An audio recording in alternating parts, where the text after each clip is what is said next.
What I did instead was return to what I regarded as the original cause of all the trouble, let's say, which was the Communist Manifesto. And what I attempted to do, because that's Marx, and we're here to talk about Marxism, let's say, and what I tried to do was read it. And to read something, you don't just follow the words and follow the meaning, but you take apart the sentences and you ask yourself at this level of phrase and at the level of sentence and at the level of paragraph, is this true? Are there counter-arguments that can be put forward that are credible? Is this solid thinking?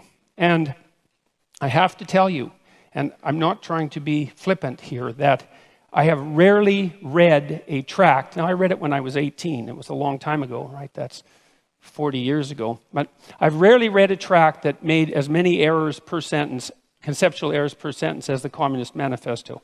It was quite a miraculous reread. It was interesting to think about it psychologically as well, because I've read student papers that were of the same ilk in some sense, although I'm not suggesting that they were of the same level of glittering literary brilliance and polemic quality. And I also understand that the Communist Manifesto was a call for revolution and not a standard logical argument. But that notwithstanding, I have some things to say about the authors psychologically. The first thing is that it doesn't seem to me that either Marx or Engels grappled with this particular fundamental truth, which is that almost all ideas are wrong.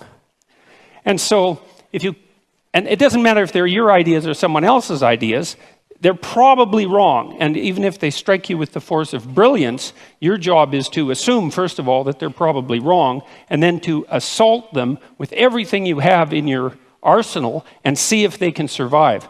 And what struck me about the Communist Manifesto was it was akin to something Jung said about typical thinking. And this was the thinking of people who weren't trained to think. He said that the typical thinker has a thought. It appears to them like an object might appear in a room. The thought appears, and then they just accept it as true. They don't go the second step, which is to think about the thinking.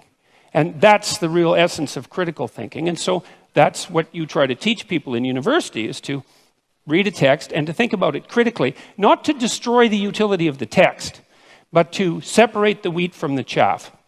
And so what I tried to do when I was reading the Communist Manifesto was to separate the wheat from the chaff. And I'm afraid I found some wheat, yes, but mostly chaff.